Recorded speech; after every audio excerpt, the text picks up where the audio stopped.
सभी को नमस्कार। फिर से अपने चैनल वीएल क्लासेस में दिल खोल का स्वागत है। आज हम आपको जो बताने के लिए जा रहे हैं वो क्लास 9 का तीसरा चैप्टर बल और गति के नियम का पार्ट 3 बता रहे हैं। पूरा चैप्टर को हम छोटा छोटा पार्ट में बता रहे हैं, इसलिए ताकि आपको ज्यादा समझ में आए। ठीक, कल हम जो पहुंचे थे जड़त्व तक पहुंच गए थे। जड़त्व के कितने प्रकार के होते हैं वो बता दिए थे, जड़त्व के प्रकार के उदाहरण भी बता दिए थे।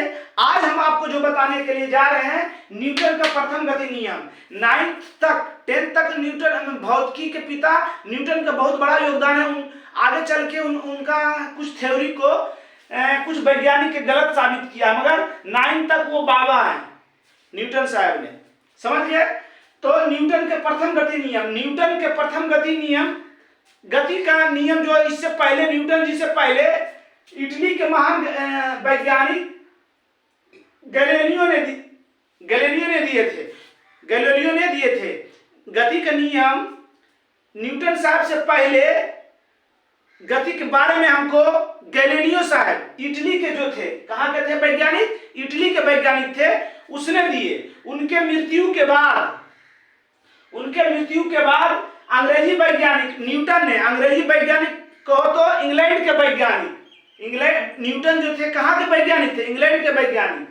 और इंग्लैंड के वैज्ञानिक रहने के का नाम ज्यादा रहने के कारण भी है, उनके बारे में बताया गया इसलिए भी है क्योंकि पूरा दुनिया पर वो शासन करता था, तो वो अपना देश के वैज्ञानिक के बारे में ज्यादा व्याख्या किया है ना।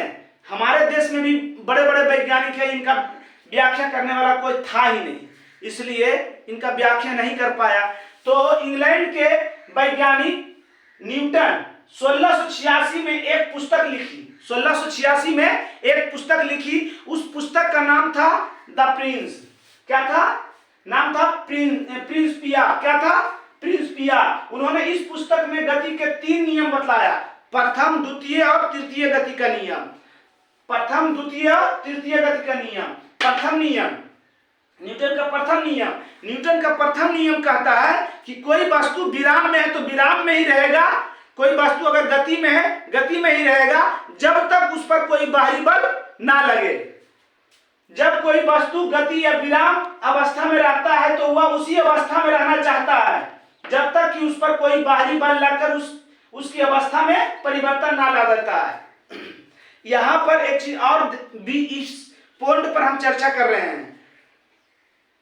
क्या बोले कि जब कोई वस्तु, न्यूटन का प्रथम गति नियम, जब कोई वस्तु गति में, विराम में छोड़िए, कोई रुका हुआ है तो पता नहीं चलेगा रुका है वो, है ना, मगर अगर कोई वस्तु गति में है तो वो गति में ही रहेगा। न्यूटन साहब ने बताया कोई वस्तु अगर गति में है तो गति में रहेगा, समझ रहे हैं, जब तक कि उस पर कोई हम बाहरी फोर्स, बाहरी बल ना लगा दे। तो इसी के सोच पर, इन्हीं के थ्योरी पर इलान मुस्क ने एक ट्रेन बनाया जिसे हाइपर लूप कहते हैं। उसका चित्र हम पहला वीडियो में दिखा दिए थे।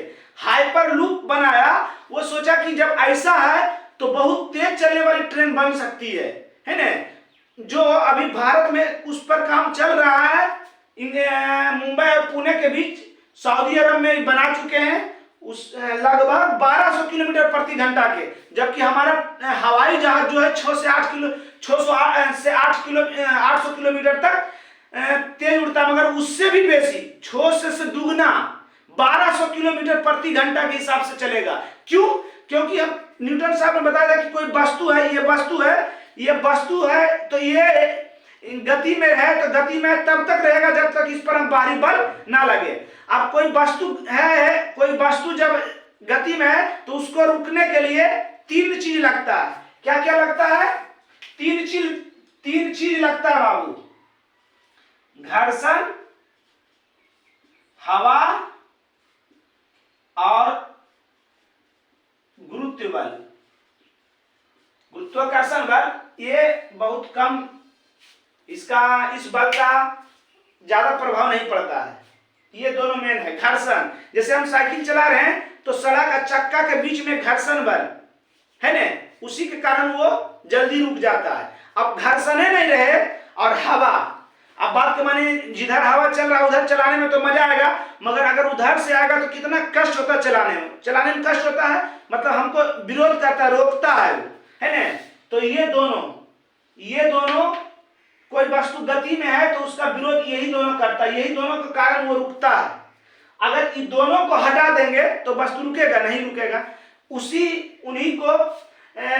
उन्हीं के यही सोच के उलैन मुस्क ने हाइपरलूप ट्रेन लाया, जो इन दोनों को उसमें खत्म कर दिया गया।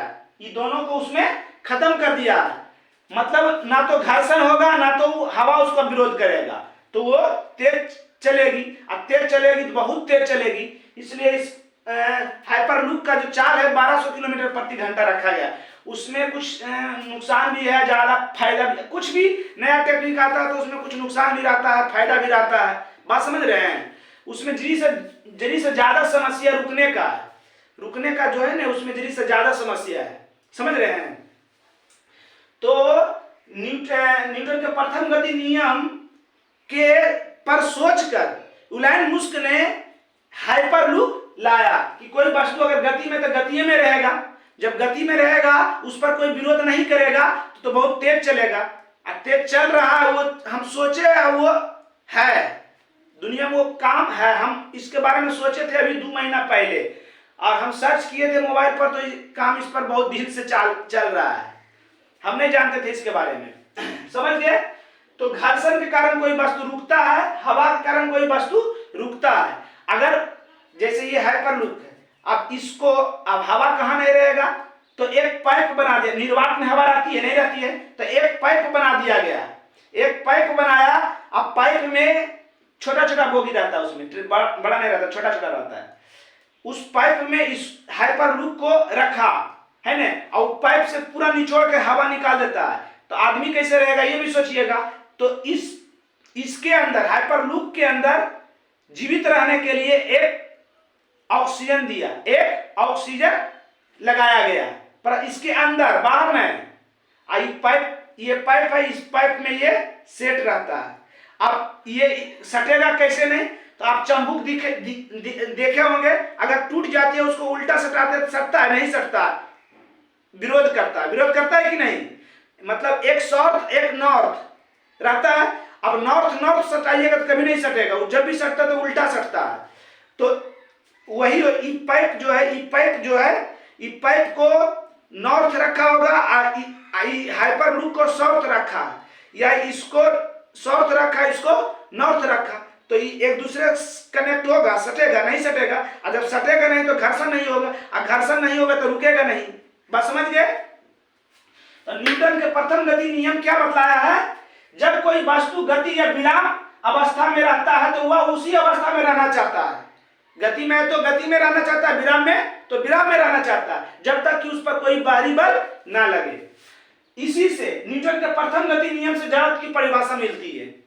तो आप जड़त्व की परिभाषा लिख दीजिए, और फिर नीचे में स्टार मार के न्यूटन के प्रथम गति नियम लिख दीजिए, फिर दोनों की परिभाषा का तुलना कीजिए, आपको साफ झलकेगा कि न्यूटन के प्रथम गति से नियम की जड़त्व की परिभाषा निकलती है। देखिए कैसे जड़त्व की कहता है, जिस गुण के कारण कोई वस्तु गति या विराम अवस्था में रहती है, जिस गुण के कारण कोई वस्तु विराम या गति की अवस्था में रहती है, उस गुण को की कहते हैं? जड़त्व कहते हैं। ये भी वही कहता है कि जब कोई वस्तु विराम या गति अवस्था में रहती है तो उस पर उसी अवस्था में रहना चाहती है, उसी अवस्था में रहना चाहती है। ये भी वही कह रहा है कि कोई वस्तु गति या विराम अवस्था में रहती है, विराम अवस्था में रहता है तो उस गुण को जड़त्व कहते हैं। कोई वस्तु विराम में है तो विराम में ही रहना चाहता है, गति में है तो गति में रहना चाहता है। न्यूटन का प्रथम गति नियम भी वही कहता है, जड़त्व की परिभाषा भी वही कहता है ना, कि कोई वस्तु विराम या गति अवस्था में है तो वह उसी अवस्था में रहना चाहती है। अतः न्यूटन के प्रथम गति नियम से जड़त्व की परिभाषा मिलती है, पहला। फिर एक आता है न्यूटन की प्रथम गति नियम से बल की परिभाषा भी मिलती है। तो बल भी वही कहता है, जब तक कोई वस्तु पर कोई वस्तु अगर विराम में है तो विराम में रहेगा जब तक कि उस पर कोई बल, बाहरी बल ना लगे, है ना। तो उसको भी ऐसे लिख देगा, क्वेश्चन लिखे रहेगा न्यूटन के प्रथम गति नियम से बल की परिभाषा मिलती है कैसे, है ना। तो बल लिख के उसका परिभाषा लिख दीजिए, न्यूटन के प्रथम गति नियम लिख के उसका परिभाषा लिख दीजिए, दोनों का परिभाषा लिख के अतः न्यूटन के प्रथम गति नियम से बल की परिभाषा मिलती है। बात समझ गए।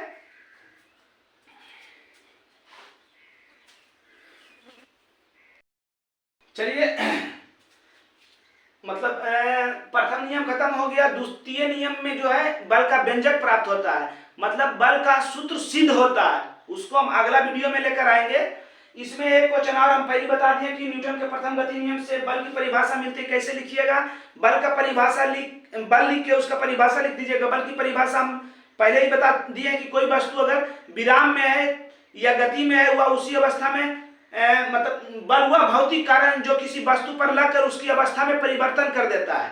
बल वह भौतिक कारण है जो किसी वस्तु पर लगकर, मतलब कोई वस्तु विराम में तो उस पर बल लगाकर उसको गति में कर देंगे, कोई वस्तु गति में है तो उसको उस पर बल लगाकर विराम में कर देंगे। तो बल वह भौतिक कारण जो किसी वस्तु पर लगकर उसकी अवस्था में परिवर्तन कर देता है ना। ये बल की परिभाषा हुआ न्यूटन की प्रथम गति नियम के अनुसार। ये परिभाषा लिख दी जाए, फिर अतः लिख के उसकी न्यूटन के प्रथम गति नियम से बल की परिभाषा मिलती है। समझ में आ गया। चलिए, आज क्लास यहीं समाप्त हुआ। जय हिंद।